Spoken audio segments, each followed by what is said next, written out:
Welcome to Mental Health Mondays. We are so happy to be here and we are happy that you are here too. Please put in the chat where you are viewing from. We want to say a special welcome to all of you and all the different locations. We know that Living Manna Church is all around the world and our mental health Mondays viewership is all around the world as well. So we are just happy to be here on this Monday evening and that you have decided to join us on a Monday evening. Like we know Mondays are, they're Mondays, right? You have to come off the weekend, but you have chosen to close your Monday off, depending on where you are in the parts of the world. You could be already into Tuesday, but if you're here in America, you decided to close your Mondays off with Mental Health Mondays. So we are honored and thankful that you are here. Like to just welcome my co-host, Dr. Ricardo Whyte.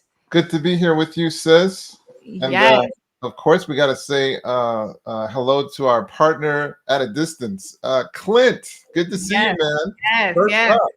It's like Clint is, yeah, right. He's like, maybe there's three hosts. Clint is always here. So he's another co-host. Absolutely. But yes, want to say welcome to Shan from Georgia. Welcome. Nice. Welcome to Mental Health Mondays. It's just such a blessing to have everyone. And, it from your comments and things that you all have shared that you were really blessed by our program last week. And we were talking about the book, Atomic Habits. And so we're going to be doing part 2 today, talking about how to create new habits that stick and that work. And so, yeah, this is an exciting topic. And as you can see on your screen, the author is James Clear. James Clear. And, it's like this book was a number one seller on the New York number one seller on the New York Times list. And he's been on, because I researched him after we did the program. I did a little bit more research. He's been on the CBS Good Morning show and I believe the Today Show as well. So he is he's all over the place, but I can tell you that his information is really, really good. Yeah, absolutely, highly acclaimed. Yes. And I mean, I'm struck by his very important statement in the book. You do not rise to the level of your goals; you descend to the level of your systems. Yes. If you don't like your outcomes, you got to look at your systems, and you want to look at your systems as a vehicle. You can say that you're going to New York, but if you're not getting on the plane to get you there, you can forget about it. And so paying attention to your systems and where are your systems taking you. And so he then kind of shares in this book, what are some of the small things you can do that can have a tremendously huge impact on your life? Yes. And that's what we're wanting to go over with you in this training today. Yes, that's one of the most impactful things in his book. There's many, many, many powerful things, but that is definitely one of the really powerful thoughts, that these little tiny small changes that are not difficult to do can make all the difference in the world and help you to get to your destination where you're wanting to go. Absolutely. In your life. So, okay. Please put in the chat where you're viewing from, but also be thinking of the questions you may have, because this is our second program on this topic, and you're a part of our program. You help it to run, help it to go when you ask your questions and your powerful thoughts and comments as well. So we'd like to highlight those as well. So we want to take your questions and we will do our very best to answer them. And welcome Candace from Georgia. It's good to see you. And Myrna from Tacoma, Washington. Welcome to Mental Health Mondays. They all come in clumps. Like there's another Washington State. Veronica from Washington State. We got Ray from Kansas. Yes. Agenda Kansas.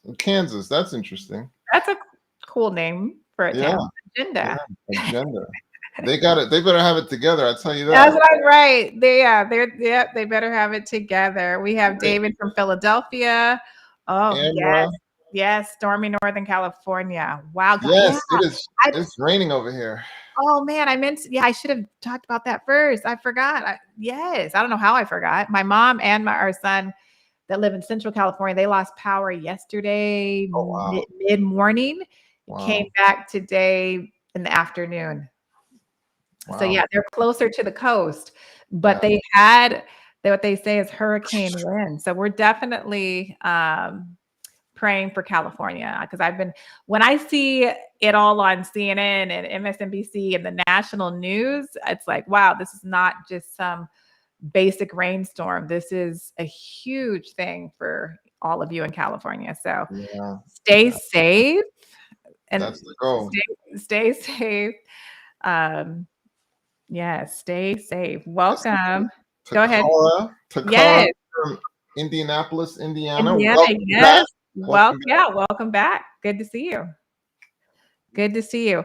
We're about to jump into this, but I just want to invite you guys to share on your social media that you are currently watching a mental health program and it's live and they can ask their questions. And so you can invite people to the program to participate as well. And so we are excited about this topic and we're going to jump right into it because we talked about just how difficult it is to make a New Year's resolution. We'll use the example of a New Year's resolution and stick to it. We talked about that last week and why that is. James Clear talked about setting goals. There's nothing wrong with setting goals, but if the system doesn't change, the goals are going to fail. And so that's something that for myself, that was really powerful. That was really powerful because it takes us back to what, really builds you up to achieve your goal. And if that thing that builds you up to achieve your goal is faulty, then again, you're not going to achieve your goal. So if the system is faulty, or doesn't lead you to that trajectory or that direction, again, you're not going to achieve your goal. But tonight, we're going to talk about how to create good habits. Were you going to say something, Dr. Whyte? I was. I don't know about you, but like once in a while, there are people who enjoy taking a red-eye flight. And even for those of us who don't take a red-eye flight, I it used is to like fun. to. I It used to do is that. it is fun to get on a flight and then you just go to sleep. Oh, I don't care if it's 12 o'clock at midday. I'm getting on a flight and going to sleep. You go to sleep.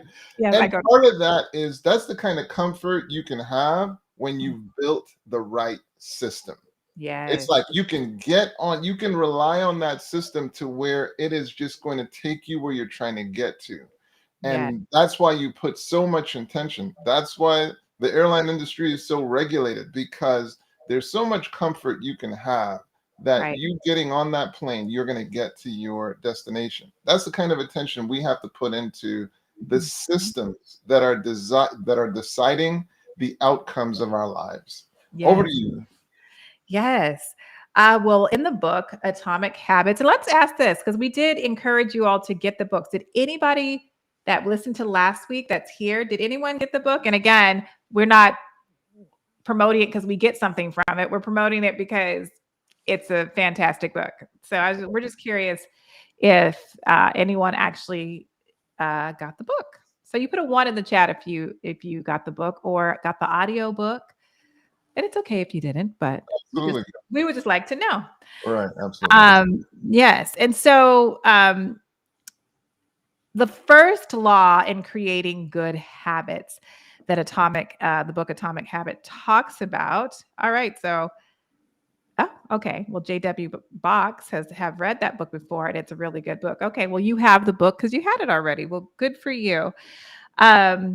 There's the first law is what he likes to call making it obvious and helping you to create that new habit. And the first step is he says it's to fill out a habits scorecard. Write down your current habits to become aware of them. So I like that he says so you can become aware of them, and that's so huge because we like to say in our minds that, oh, we don't, it's difficult for us to stick with a habit or to do a habit, when actually we all have habits that we do each and every day. Oh, And they're pow- like, and they're automatic habits. powerful, powerful. Tons of habits as you go through. Tons. How do you like to wake up? And you deciding that, hey, I don't wake up at a regular time. That's a habit. You are Right. habitually inconsistent. You know, You you don't know, set an alarm. You just let your you body don't wake set you an up. alarm. You don't decide when you're going to exercise. What you eat, you grab a Danish on your way into work. That's habitual. And Yes. so what we're championing is pay attention to where it's getting you, because if you don't like your destination, you got to change the vehicle. You got to Got it. change. But no, Got that making it obvious. And then I forget if it was, yeah, it's Solomon. So as a man thinketh in his heart, so is he. Yes. And Yes. the reference to heart we've mentioned before is the subconscious mind. And subconscious meaning below consciousness. So Mm-hmm. if you really want to understand who you are, you have to put effort into understanding what exactly is conscious. Yes. What exactly is going on in there. Mm-hmm. And it's like a big old ocean. You know, when the Bible was written, they weren't too familiar with what was going on in the ocean, because Right. obviously they didn't have diving suits and that kind of stuff. Mm-hmm. And so there were a lot of superstitions about the sea because they didn't know what was going on. Right. And I think we are also in a kind of vulnerable state when we don't take the time to really try to understand what is going on in the depths of that subconscious, Mm-hmm. because it's what's determining who we are. And so back to his statement, there are a lot of invisible habits that we are being victimized by. So Mm. the goal is, let's make this stuff obvious, because then you can say, now that I see you, I don't like it and I want to change that. Right. Well, for you to change, first you have to see what it is that's ruling you. Yes. Yes. And just spending that time to become aware. So you have to set out intentional time to be able to do that. You have to be very intentional about that, and and be honest with yourself. What are these things that I'm doing that I don't like? We actually have Clint is asking our first question.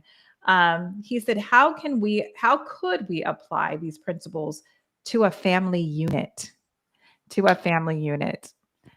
Well, that's profound. It Um, is. and I'm so happy that he asked that question, because a lot of us find ourselves as leaders of the household. I think, Clint, one of the first tools that it's really important to take advantage of when you're talking about leading a family and setting the pace for the family is family meetings. Yes. Family meetings. That is like, and being pretty strict about, let's make this happen. The Mhm. same intention that's put into board meetings at work, and those meetings are essential for what happens in that company. Oh, That's yeah. what we got to do in our homes. um, Mhm. what's the budget of the homes? What are the major goals of the home? What are the academic goals? Wouldn't it be great to plan for awesome things? What is it that would make this home happy? And Mhm. then you put your brain to that. So Clint, if one of the first things is having those home meetings and making them exciting so that people actually want to attend them. What were your thoughts, Mr. Thompson? Yeah, I mean, I'm just thinking about the question and everything. I'm thinking, like, when you're thinking of like a family, changing the habits, like you definitely have to have buy-in by the other individuals in the family, right? To change a habit, to really change the system, there has to be some buy-in individually, or you're just forcing them to do something. Does that make sense? And Totally. so having an open discussion about um, in what direction you want the family to go, and to get that feedback so that they will make the same decision to again, change the system so of the family and the unit, so that if, I don't know, if it's keeping the kitchen cleaner or, chores that are done around the house, let's talk about this on how we can make this um, the same principles as for an individual that for a family. Let's make it as obvious, the things that will be, like he talks about, cues, basically triggers that will remind you, like, oh, to cause you to automatically do these things. I think that's important when you're talking about a family unit, because if you just come and say, okay, we're going to change this, especially when you're dealing with kids or teenagers, you got to get some buy-in or it's going to be a struggle. Well, what's interesting is what you're underscoring is there's a phase where we're dealing with our kids where we can use compulsion, not force, but like compulsion. Okay, we're doing this now, we're doing this, we're doing this, we're doing this. And that phase needs to transition to influence, from compulsion to influence. And with influence, now you are relating to them and you're getting their feedback, and things are sort of negotiated, still from a parental standpoint, but you're really attuned to, well, what is their priority? And how can you help them understand that actually what you're trying to do honors what they ultimately prioritize? And when it's approached from that mindset, it can be a lot easier to enroll the children, the teenagers, into what it is that you want to do. Right. But look at Rayanne's questions. I found it more difficult now that I live alone than it was to stick with things when my kids were still here. We had schedules to stick to, but now it's harder. Well, Because it's just you. that schedule used to, like, if you want to have a miserable time with kids, take them off a schedule. True. Take them out. Like, your peace is determined by a well thought through schedule. Well, they're going to be tired now. Well, they need to go to bed now. Well, they need to study now. They need to, like, you live and die by it, so that now when you don't have that, penalty, if you're off the schedule, you can see what Rayanne is experiencing. So it's interesting that she would say that. What were you going to say, sister? I was just going to say to Rianne, looks like that her question. Oh no, Rianne, yes, that your system changed, because before that it was the schedule was, the system was there because of the kids that you were raising, and now that you're by yourself, you don't have that same system because it's just you. So now you have to figure out, all right, how do I adjust the system for an individual, for myself, so that I can reach the change the habits and reach the goals that I want to. Exactly. So, yeah. All right. If you're a husband, if your husband isn't on board with it, but change is essential, how do you handle that? Ooh, these are good questions tonight. These are good questions. Therapy. It is therapy, and we are mental health professionals, but we're not your therapist. But we're giving some psychoeducation out here. I just want to take a stab at that, and then I definitely want you to as well.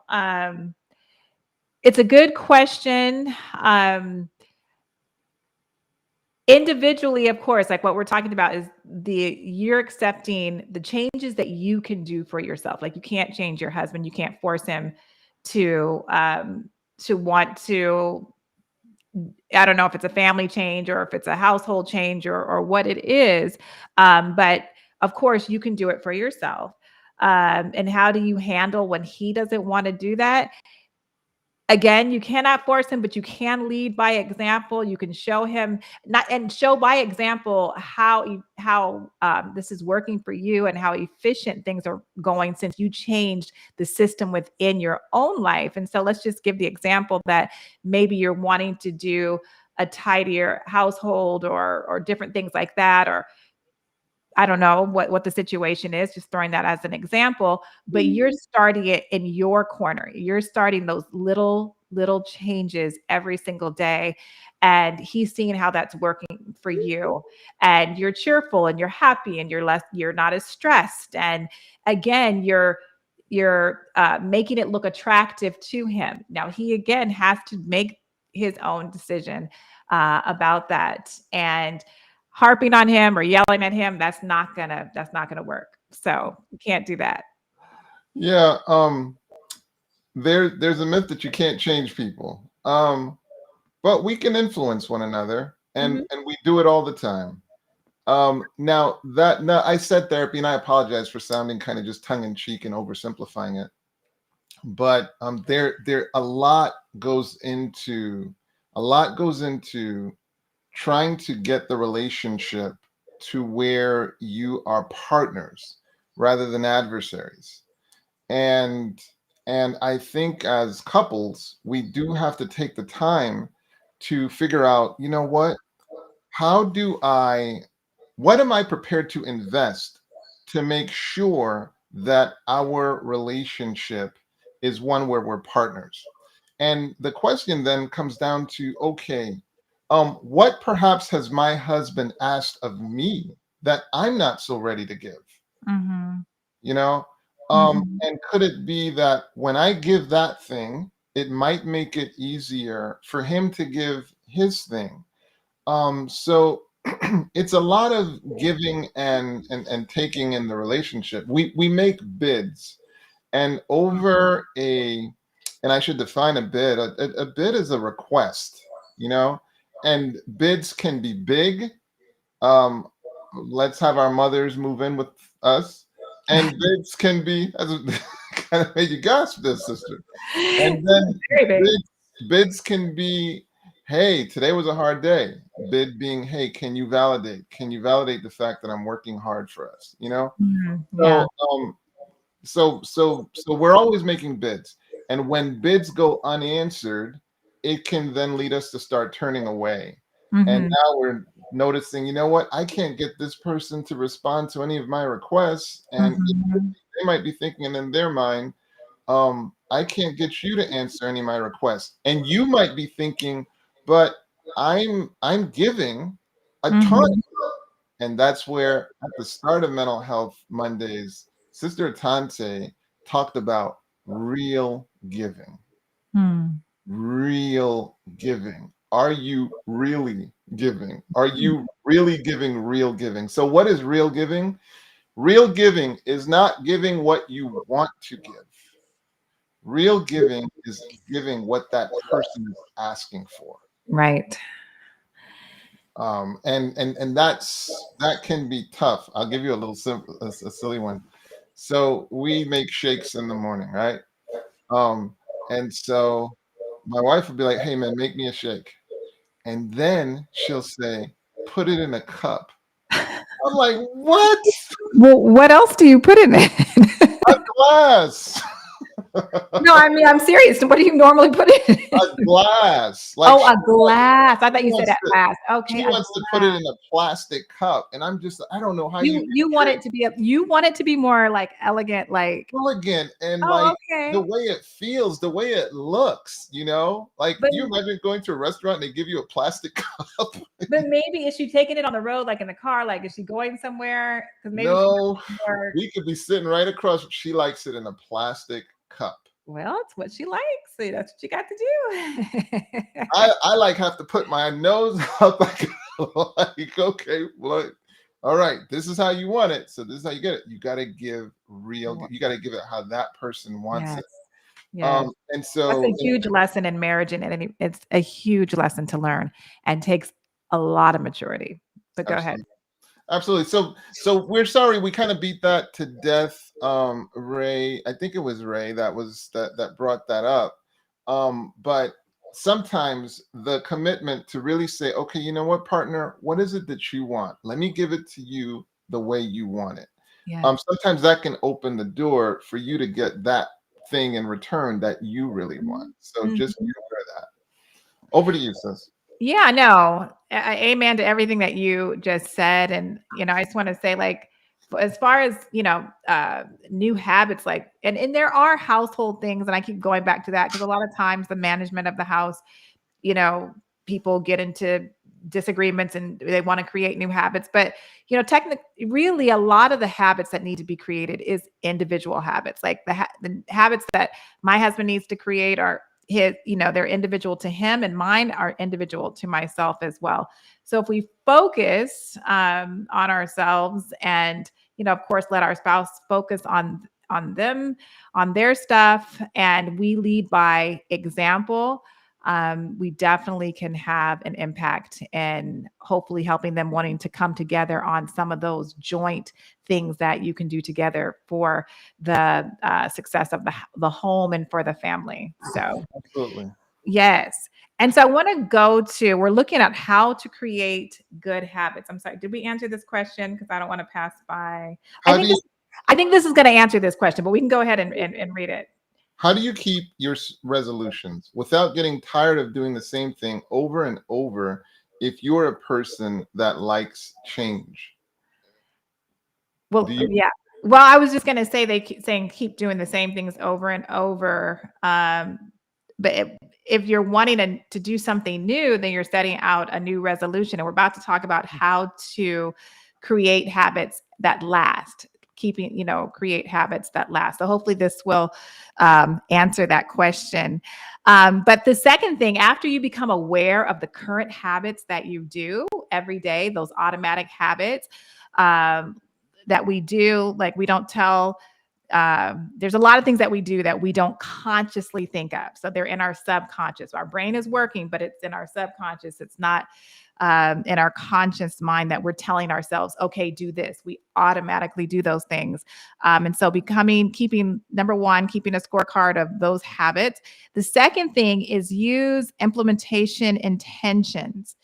And that means you're telling yourself, I will do this thing, dot, dot, dot, whatever that is, at this time and at this location. And he even talks about in the book saying it out loud. And I loved that. I loved that. There's something about saying it out loud with this intention, what you're going to do at this time and in this location. So if I want to start drinking more water, then I'm going to say, at 9 a.m.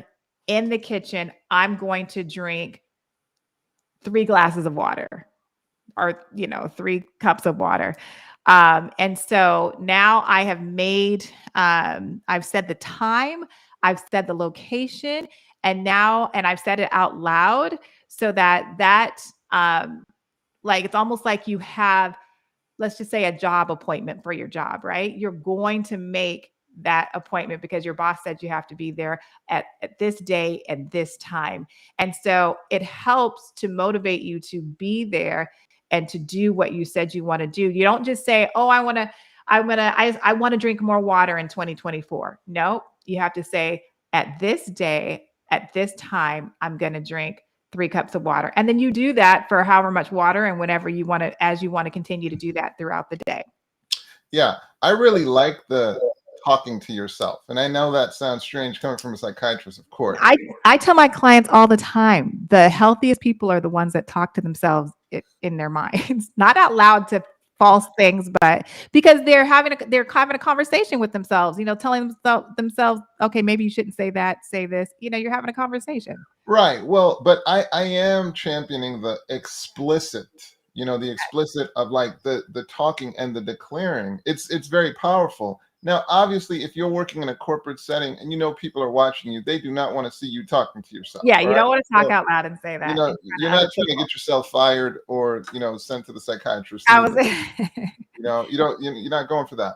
no. But there is something powerful about declaring. There's something absolutely powerful. Focus is a big deal today, and one of the ways you can kind of focus yourself as you're working is to kind of declare that thing that you're doing. Because you're gonna have a hard time saying, all right, time to get on Instagram reels now. Right. It's just not how it works. You're gonna be like, well, I don't really want to do that. I'd rather do something productive. I want to move towards my goal. So it's one of the ways of kind of externalizing your thoughts. Yes. So that's what's kind of powerful about declaring. But again, do your best not to look crazy, people. Come on. I know. I talk to my clients about this, and when they're doing affirmations. I'll say, especially with the students, because I work at the university as well. And so when I'm talking to the students, I was like, you do this when your roommate is not in the room. You Please. do this when you're it's just you, right? But Or you're explain to people what you're doing, but yes, you're please don't yes. don't go getting labeled crazy. Please don't do No, that. you say your affirmations. I tell them to look in the mirror. I like them to see themselves and hear themselves saying these positive affirmations out loud. And so, but I always do remind them, you just do it while it's just you. And Look yeah, at Clint dropping bombs, talking about intentional cognitive evolution. ICE. nice. I love it. ICE, ICE, baby, huh, Clint? I love it. Love it. So Yeah. yeah, so you set and he was very specific in the book about time and location. Very, very specific about that. So that's one. Because Go ahead. because remember, you're wanting things to trigger you.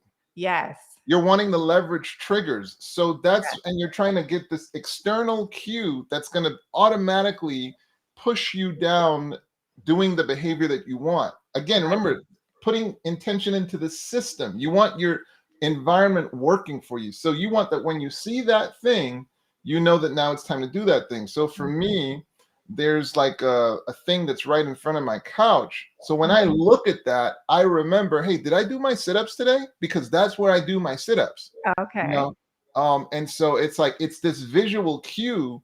Okay, part of your routine is you do your sit-ups. And remember, I started at 5. I'm like up to 30 now. Like Congratulations. so so but it started at 5. I didn't have to overwhelm myself. It was Mhm. easy. It was enjoyable. Baby So steps. Baby steps. baby steps, routine, much more than intensity. That's what you Right. want. Right. Um, this next one I love. I love from the first time I heard it, I was like, this is amazing. But he talks about habit stacking. Mhm. Habit stacking. So it's gonna go back to first becoming aware of your automatic habits that you already do, that it's just like automatic. You don't have to think about it. You don't have to make yourself do it or remind yourself. You just automatically do it. So you want to stack um, a habit. You want to add a habit that you want to do with a habit that you already automatically are doing, and it just makes so much sense. I want to tell this story and then give an example of that. So today, um, with a client, with a student client, she came in and she was, talking about wanting to make some changes, and she even said, "Hey, I had all these New Year's resolutions, but I'm already, not doing them." And I thought, wow, well, I am just doing a program this evening with my co-host about this exact thing. This is what I'm thinking in my head as she's talking. And I was like, I'm going to tell her about atomic habits, right?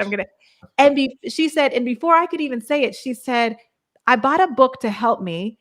And she Wow. says, it's called Atomic Habits. Wow. And when she said it, I literally, I had the biggest smile on my face. And she was like, wow, my therapist is really happy about this. And I was like, no, you don't understand. We're doing a program. I'm currently listening to the audiobook, and we're doing a program about this. And so I was just so happy for her that she on her, initially on her own, got that book. But I wanted to say, what she was, one thing that she said was, I have a hard time having devotion in the morning. And so I thought I went right to the stacking is what I mentioned to her because she hasn't gotten the book yet. And I said, well, what? And I asked her, I said, what do you already automatically do every morning? And she said, I make my bed every morning without fail. And I thought, okay, well, you could also have whatever you want to read for your devotion or even your Bible, like right under your pillow or right next to your pillow to help you to trigger you as a cue. Okay, now I'm going to read the Bible or whatever devotion or prayer or whatever. And so, yeah, I just couldn't believe that she said that. And so that's an example of habit stacking, but also another example is something we all do is we brush our teeth Brush our teeth. Yeah. every morning. We better be brushing our teeth every morning. Yeah, absolutely. And so an example that he used in the book was if you sometimes, some people take vitamins, like multivitamins for health reasons or whatever, but sometimes they forget and then they stop taking them or whatever. So if you want to make it a habit that you take your vitamins, put the vitamins by your toothpaste or toothbrush so that it's going to be a cue to take your vitamins. Thoughts? Well said. No, well said. And so for those of you who might be struggling to say, I don't know that I have any habits that I can stack onto, everyone gets out of bed. Everyone gets out of bed. That you have to do. So now you have a starting point. What do you want to pack onto getting out of bed? What's the first thing you want to do? And that, for example, can be, how you want to stack. And for those of you who struggle to get out of bed, man, this was super helpful. And I think I got this from the book Extreme Ownership. What it talked about was, how do you want to get out of bed? Like, do you want to struggle? Do you want the alarm clock to go off? Do you want to, like, really and truly imagine, how do you want to get out of bed tomorrow? Like, get that picture in your mind. Right. Like, I'm not gonna lie, the most attractive picture of getting out of bed is when that time hits, whether it's an alarm or whatever, you get up with some power, you get up, and you just have had your first win for the day. I got out of bed the way I wanted to, the way I imagined it. I was excited. I got up with power. It's like I didn't start the morning off with failure. Okay. Right. I'm starting with power. And so you get out of bed the way you want to get out of bed, and then you build on that. Okay. Right. And so and I think what we are really getting at is we're getting you guys to plan what tomorrow is going to look like. Don't just let it happen. You actually get to design your tomorrow. Yes. And we're saying, man, craft a system that makes everything else easy. Okay. Because that's how you're going to get to the desirable destination, as opposed to just landing on any random destination. Right. Yeah. I was going to give another example of that too, going back to the water, because so many people need to be drinking more water, or they make that a resolution, or they say, oh, my goal, as you said, like everybody has to get up out of bed, and you could put water right by your right there. So that's the first thing that you see. Yeah. So you're getting up as a habit. You're not going to stay in bed all day. You should not stay in bed all day. You're going to get up. We all get up. And then the first thing that you see if you open your eyes and look to your nightstand, is a water bottle. And water is phenomenal, because somebody asked this question. So El Sol, for example, she asked this question about, hey, for those with foggy brain or maybe some ADD struggling with setting goals and reaching them, what do you think about using coffee to keep focused? The option that I really like for foggy brain is water. Yeah. Is water.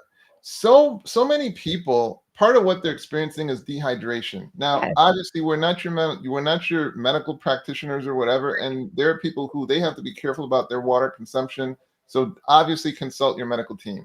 But the reality is, for most people, most of us can tolerate 2 liters of water per day. For most people, again, you consult your thing. But what happens if you start your morning off with an adequate volume hydration, with the appropriate water intake? Man, that gets your brain thinking. And it's not associated with the jitters that sometimes you get with caffeine. No, it's just this, man, I feel like I got energy. And I'll say this as well, like around 10 a.m. for a lot of people, the energy just kind of dips a little bit. Yet again, if you hydrate, one of the things that will happen is it can pick you up. And again, it's not this up and down, it's more consistent. So, and these are things that help with focus. Right. I can't help but tell you, whether you have ADHD or not, yes. I assure you, having appropriate nutrition is important, because heaven forbid that 10 a.m. time hits and you're hungry. Like, if you're struggling to focus, do you want to put the gorilla of hunger on top of that? And Mm-hmm. then of course there's the fatigue. You want to be dehydrated. So you're struggling with focus at baseline. Now you're dehydrated. Now you're hungry. And it's going to be a disaster when you're trying to focus on the important meeting that you're having, Mm-hmm. or the class that you're supposed to be focused in. And so we're saying, man, there are some simple things you can do that will set you up to win. Yes, yes. We have a question. Should we get a morning routine planner? Tokara, great question. Go for it. Yes, it is a great question. If the planner is helping you change the system to get you to where you're trying to the goal that you're trying to, or change the habit that you're trying to change, then yes. Yeah. Yeah. So Tokara, you got to do what works for you. Now, for me, this is where I got to shout out the iPhone and my reminders app, because I literally have a reminder note. It's not a reminder note, but one of the subjects is morning routine. Morning routine. And so what I love about it is as I do each thing, I can hit that dot and it just will like disappear. And guess what? At the end of the day, I can hit those dots again and it's ready for me for the next morning. So Mhm. that's how I can sort of do those things that I've built into my routine. I can add things, I can subtract things, I can move them around. This is where I love iPhone, I got to tell you. Oh yeah. But that reminders app for me is so important. It is in that first Mhm. slot in the corner, right next to my thumb. Mhm. Mhm. But yeah, choose the system, choose the tools of your choosing. But your goal is what you end up with is that airplane that is going to shuttle you to your dreams, Right. and it's so well built you can go to sleep, and Mhm. it's going to take you right to that destination. Yes, I love my iPhone. It's right here. I love my iPhone, but I'm old fashioned. I have this planner that there's the Bible and then there's my planner, meaning it helps relieve stress because it helps me stay so organized and knowing what's going on. So it has work stuff in there, but it has the personal life stuff too. So I know, which direction I'm going. And it's just so very helpful too. And I took this from you and um, doing it the night before. Like after this program, I'm going to spend between 5 and 10 minutes planning my tomorrow, making sure, everything so I'm prepared and then I don't go in tomorrow anxious. So Wow. that tool is amazing. I do that every night during the week. I don't do it on the weekends, but during the week I do that. Now I do enjoy my old school tools as well. I've Mhm. always got one of these strategically placed. Right. This one of these is always near me. Like there's one in my car. One of these is always near me. Right. Um, Always on a desk, always, because when an idea comes, it's like you're wanting to jot it down as soon as possible. And I can't like find it and go looking. No, but I just want to jot it down, capture it as quickly as possible. Right. And if you need to remember something, so on and so forth. So there is a mixture. So you do have to choose what's going to work for you. Right. Um, Right. Right. but the Takara said bottom line, Takara said she needs both. She needs the iPhone and the planner. exactly, exactly, Whatever works for you. exactly. No, beautiful, beautiful. Hmm. I kind of want to circle back to the stacking because he brought Yeah, out yeah, in the book. It brings out some really powerful thoughts that you want to, like he used an example that he wanted to do, I don't know, so many push-ups at lunchtime from his work, but then it got to it wasn't specific enough. Like, so he had to make it more specific to say, when I close my computer at work, I guess right before lunch, he wanted to do 20 push-ups. right. So, and that helped like make it more just more not too general because you don't want to fail because maybe lunch is going to be at a place where you can't do the push-ups or who knows, and then it puts you in a space to fail. So, but if it's make it easier on yourself. Say, you're in your office. So when you close your computer in your office by yourself, you can do the 20 push-ups. He wanted a specific cue to Yeah. trigger the behavior. Like, Yes. so he wanted, what is the specific thing that when I do it, it's going to tell me immediately, now I can do this. And so Right. That's why he was like, okay, so now I need to close the computer. That'll be the cue. You're Yes. trying to build an airtight system. Was there something more that you wanted to mention? No, I wanted to bring that out. Just making it easier for ourselves and making the cues to be obvious and clear so that again, you're putting it with something that you're stacking with something that you already do. And that's already automatic, but it's something that the cue for it is so glaring that you won't miss that. It triggers you. Okay, I just want to circle back really quickly. We're going to come to you, Veronica. So be patient, be patient.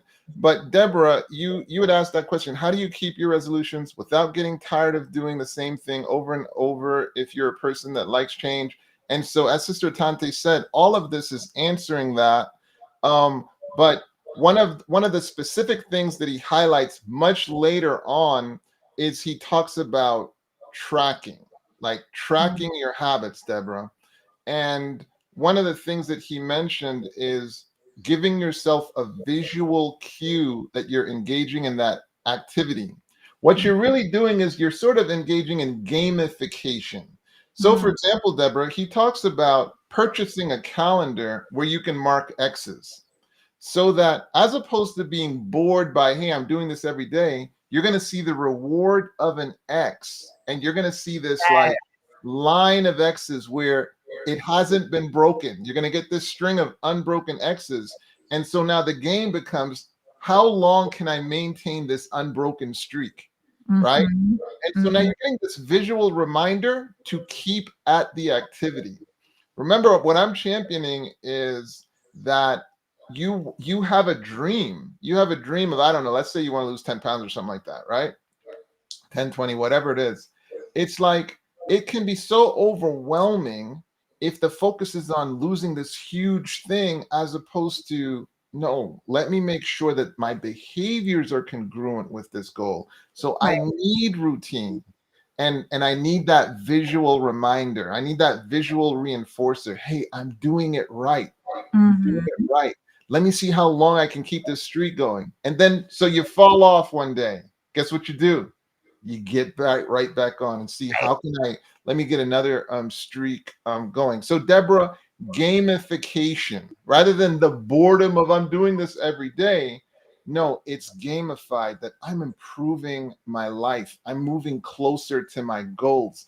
I'm gonna wear that dress that I love or whatever awesome thing it is that you set up for yourself. But I think that's how you overcome the routine. And now, Veronica, go ahead, sis. Okay, so we have like two. Yes, well, we can answer these two questions, and then I want to go to the final one in the first law. This is just the first law. The first law. But, so yeah, let's just see. What Veronica has been patient.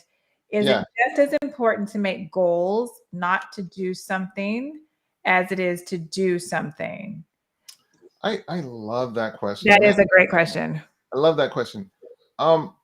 So there are so many, it's almost like saying, like we have been championing that if you want to get to the right destination, you have to get on the right bus. Yeah. Now, how important is it that I don't get on the wrong bus? You know, how important is that? It's critical.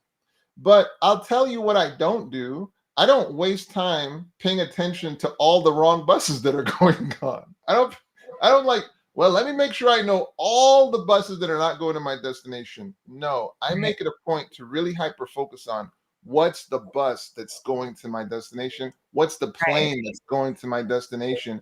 I really kind of tune out those places that are not going to my destination.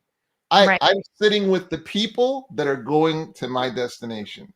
So there is I would say it's important to not sit at the wrong spot.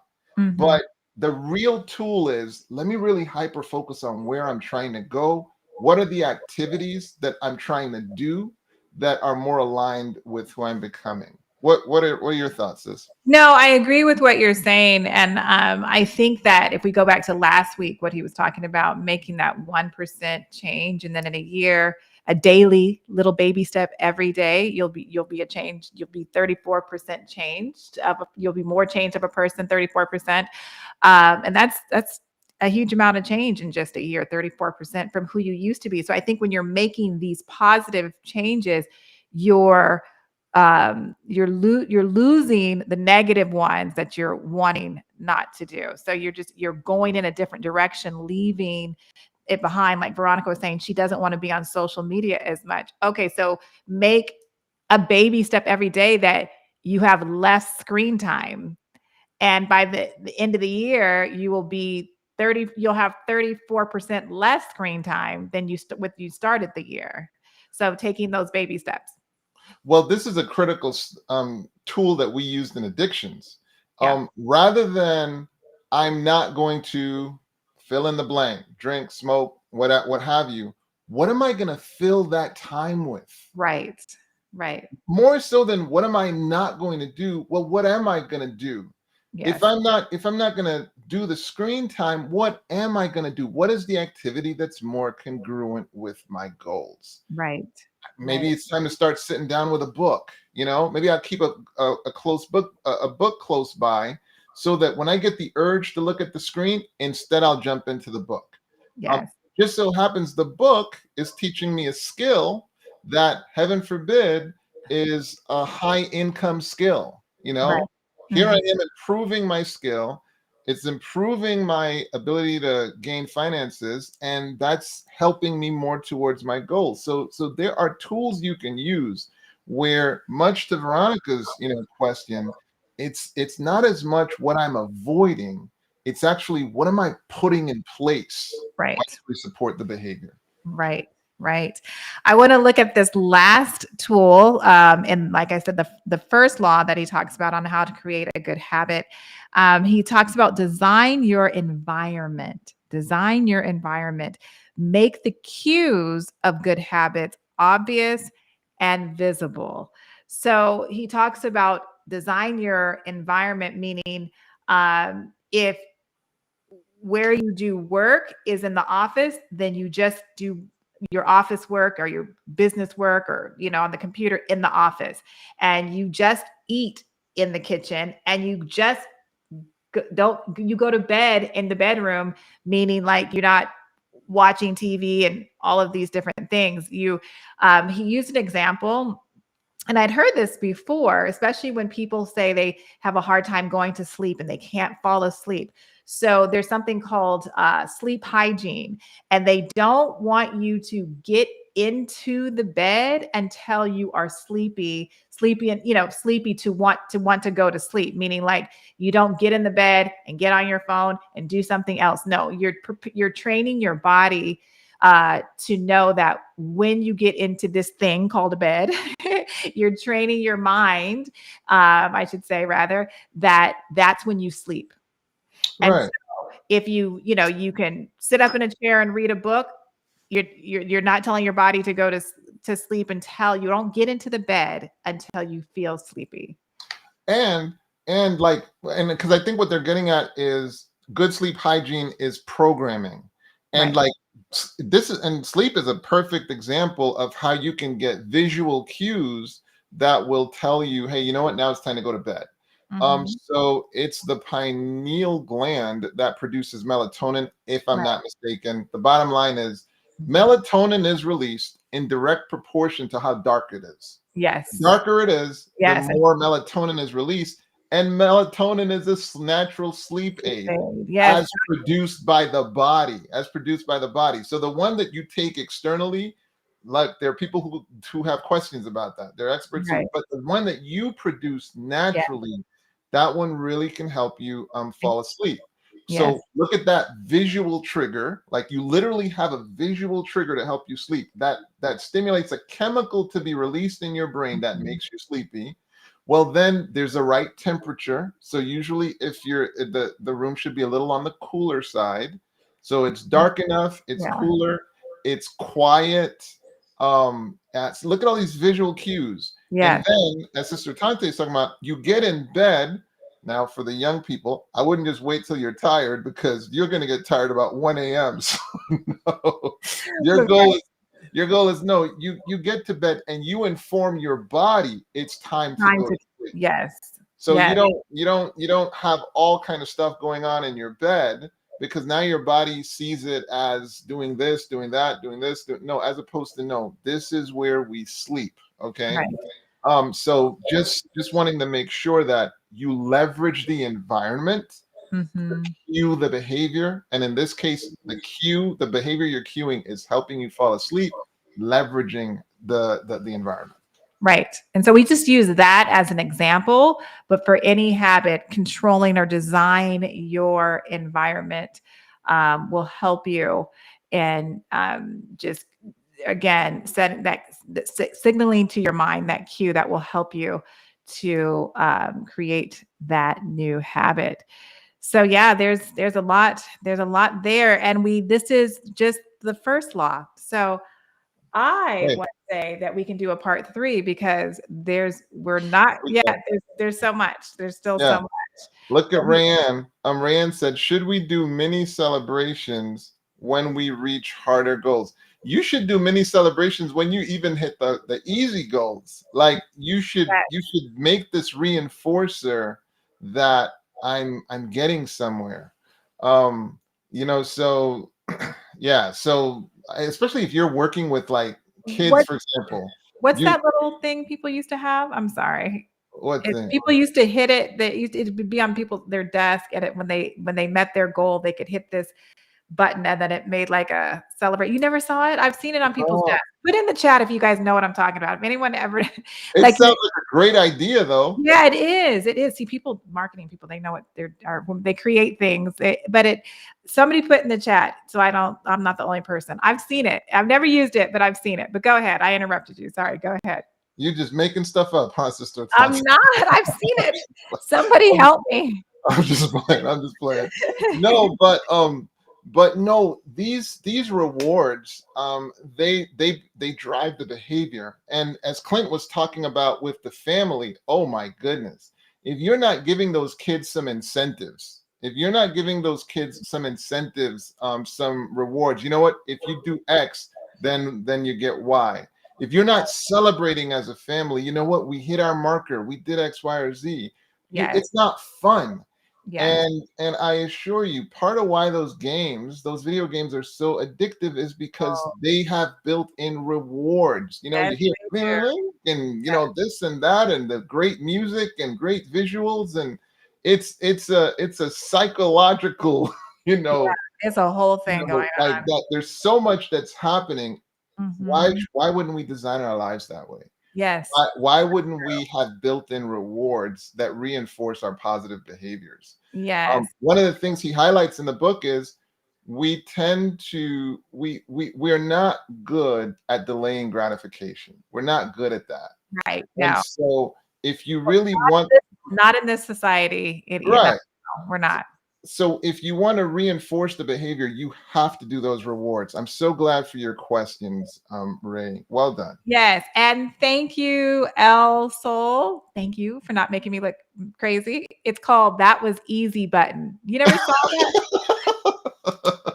It's I like, now tell me that doesn't sound made up.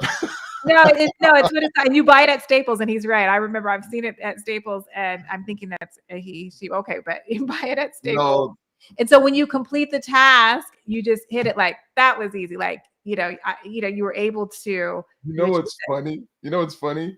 I've it. seen that before. I just didn't know that was See? it. That was I've it. That's seen, what I was talking about.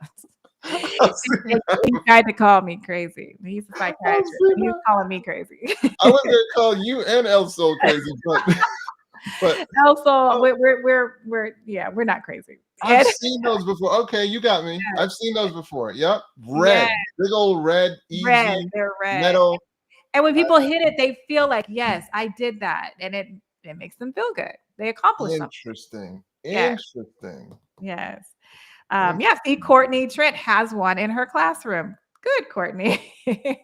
Oh, for Wow. the students, I guess that's pretty cool. That's actually a great I was idea. gonna lump all of you together. The psychiatrist misdiagnosing us, guys. That's what he was Absolutely. doing. Okay, That's cool. we're gonna take this is like the last one because we're all out of time, but this is Clint's last question. What are some good brain foods? Yeah, man. So, yeah, she's hitting it, man. Blueberries, walnuts. You Yes. hear I was about gonna say the flax, kale. flaxseed. What I mean, so obviously not exactly. I'm not a nutritionist. I No, wish I was, but I'm obviously not a good nutritionist. So you need to tune it into Healthy Tuesday. or True Health Tuesday. Yes, Healthy Health Tuesday. Tuesday. Either That's what way, you need. definitely Healthy Tuesday. No, True Health Tuesday. But That's what you you're need. right. You I was need to, yeah, tune in to True Health Tuesday, Tokara, and ask that question. You'll get a mountain of information from both of right. those two doctors. And I was gonna just, the things that were on that list that somebody put there was things that Dr. Kanisha Reynolds has said, and she's talked about, and the blueberries. We'll just go through this. So green leafy vegetables, cruciferous vegetables, and the dark colored vegetables. That combination of vegetables and fruit, they are healthy for our microbiome, which this is, and again, I'm not a nutritionist or a doctor, but this is what she has stated. And so they call the gut the second brain. When we create the healthy bacteria, it does help the connection to the brain to create healthy hormones for us as well. And so, but True Health Tuesdays can answer that in such a better way than I just did it. Oh yeah, no, you killed it. You killed it. You certainly killed it compared to me. No, That's because no, but good. I eat that way. That's why. But I'm still not. So I'm giving you my personal testimony. I'm not a doctor. That's just my Yeah, personal testimony. I'm Yeah. learning. I'm learning how to eat that. I I I mean, I I, try to I eat that. have to eat that way. Yes, Yeah, it's a must. But yeah. yes, this has been exciting. And see, and there's so much. And again, when you first brought this topic to me, I was like, oh, maybe, but it's so rich. We're gonna go into a third session with this. Like we haven't even covered it all. So hopefully you guys are enjoying this and learning and getting some tips and tools that are gonna help you be able to create healthy habits. And Props to Sister Atonte just being like so honest and upfront. She's like, I can put it, but I'll own it though. But nah, I'm very you transparent. I'll be transparent and then help to build you up as well because you came up with the idea. That's the kind of friend I am. you came correct though. You came correct. You came correct. You both you dived in. That's awesome. That's awesome. Sometimes I don't see the light at first, but then when I get You the light, I run with it. you came correct. No question about it.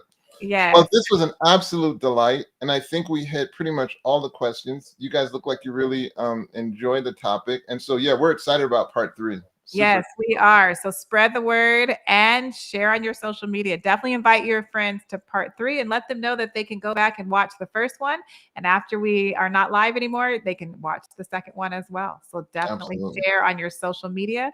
But we appreciate all of you. Thank you for coming. And we will see you next week for Mental Health Monday.